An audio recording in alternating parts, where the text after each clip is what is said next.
The Winnipeg Jets will stay over in the West. Mark Scheifele at center.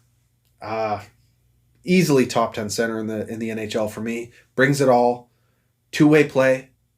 Playmate. I think he's the closest thing to Patrice Bergeron we have in the NHL, especially as a Canadian.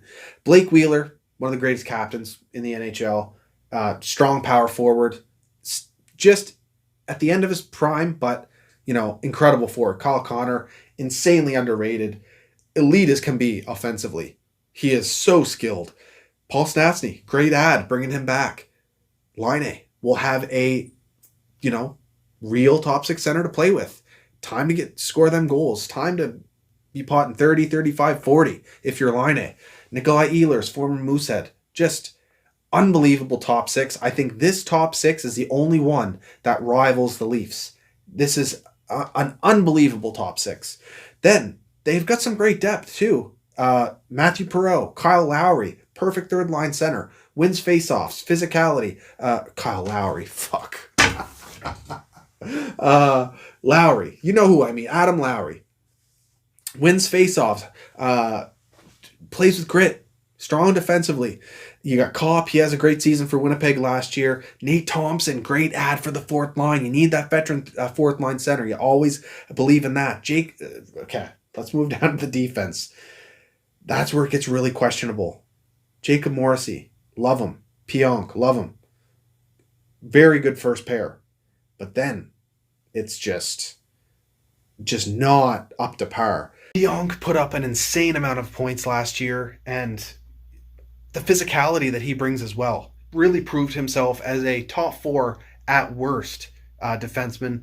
Likely, a very strong top pair guy. And then you got Jacob Morrissey, the physicality he brings, the smarts that he brings. He gets up on the board offensively as well. That's a really strong top pair for Winnipeg, but after that... However, they still managed to compete in the West. So, good on them. Shows how strong their coaching is with Paul Maurice. But I feel like the Winnipeg Jets D is probably in the bottom 3 of the Canadian division. Maybe bottom 2. It's not good. Then you go in goal. Hellebuck carried you. Despite the defensive woes. Can he do that again in a stacked Canadian division? We'll have to wait and see. Then you got Brossoit. I don't know about him as a backup, but, it is what it is. Now, why don't we move into the Ottawa Senators? They, I don't think you can count them out to not finish last. They're not going to do much more than that, but I definitely think they could challenge to not finish last. They've got a lot of young talent, strong young talent on their team.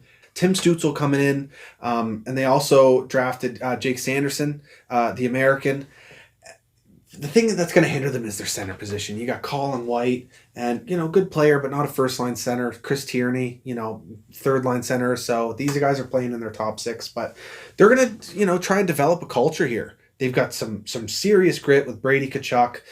They added Austin Watson, so they're not going to be easy to play against. Eric Goodbridson as well. Fucking Brady Tkachuk. He's a bastard, isn't he?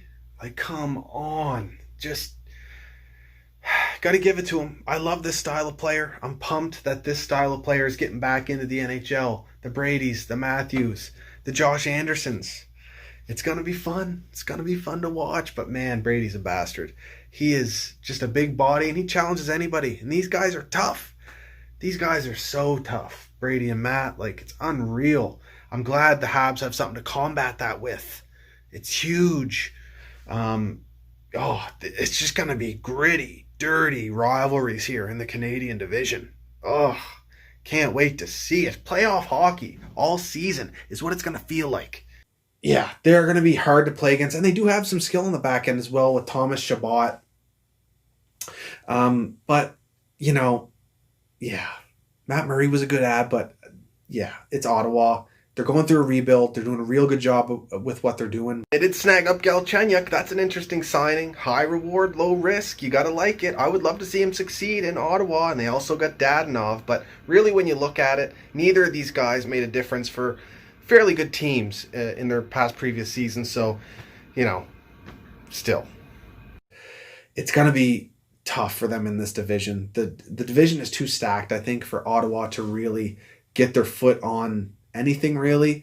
I still think it'll be fun for their fans to watch because all of the young talent really, and they're growing and they're moving in the right direction finally. So that's great to see. And the Toronto Ottawa rivalry will be insane regardless. So I'm looking forward to see that. And then you got the Edmonton Oilers. This team's going to go as far as McDavid and Draisaitl, two of the best players in the league. Draisaitl, just with the strength, the skill, the shot, what he can do out there is unbelievable. Fucking Hart Trophy on the Edmonton Oilers over McDavid. It's insane. They've got two guys that can win that award on their goddamn roster. It's unbelievable. McDavid can take over games. But outside of that, they are really a mismatched, not that strong of a team. They've got old wingers and, not that much depth.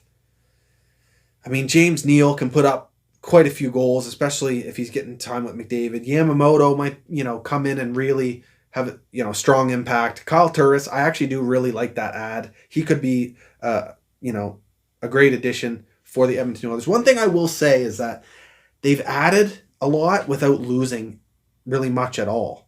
They get Tyson Barrie on the back end. That's a huge ad. The offense of the Edmonton Oilers could actually carry them quite far, really. Mainly because of that talent between McDavid and Draisaitl, and then Yamamoto in the picture. And they get Puljujärvi back. That's a huge ad. And, they do have some size with Cassian and some defensive two-way ability with Nugent Hopkins. And Nugent Hopkins coming off one of the best years of his career. So, but the fourth line is not up to snuff. Tyler Ennis out there. They don't really have a fourth line center. Down to the decor, Larson, shutdown defenseman. Not the best one you could ask for, but he does the job well enough. Darnell Nurse is a very strong player. You could argue he's a top pair. I would probably put him as a top pair defenseman, but then Clefbaum and Barrie, good ad. The offensive addition of Barrie, the connection that him, Draisaitl, McDavid, Yamamoto, Puljujärvi will have. I'm sure it'll be good. The power play, again, for the Oilers is going to be absolutely disgusting. But in net, I think what's in net really holds them back. You got Mike Smith as a veteran, but the 56-game season might help him. And then Koskinen. So I think it's probably the worst goaltending situation in the Canadian division. Maybe up there with Ottawa, but Matt Murray's a really strong goaltender. So, yeah. Anyway, my predictions for this division here, I got Leafs first, Habs second, Calgary third, but it could go in any order. I actually have Vancouver up there in fourth. I think Nate Schmidt's going to work out for them. I really do. And I think their top six is really strong. The depth might hurt them, but the defense is there, and the goaltending. Holtby could be a wild card and really make the difference for them. Winnipeg is going to be held back because of how weak their defense is and because they're going to be playing tough opponents so often, and they don't really have a backup to, make the difference. And Edmonton, I think the goaltending is really going to be hard for them. I think teams are going to figure out a way to shut down Draisaitl and McDavid in series-style play.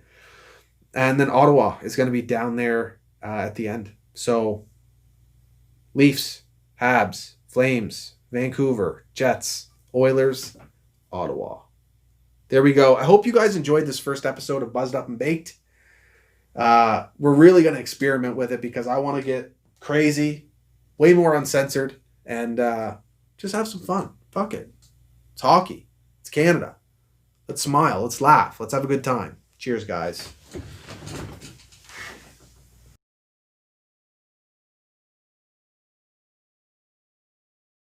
If you like this new series, hit the subscribe button, the bell for notifications. You can also follow me on Instagram, Twitter, and Facebook at Scotian Canadian. I also have a more in-depth, more serious breakdown of the Canadian division with my buddy Tyler, and we're also planning to cover the World Juniors a bit here through the tournament. So check out those links down in the description, and I'll talk to you soon. Cheers, guys.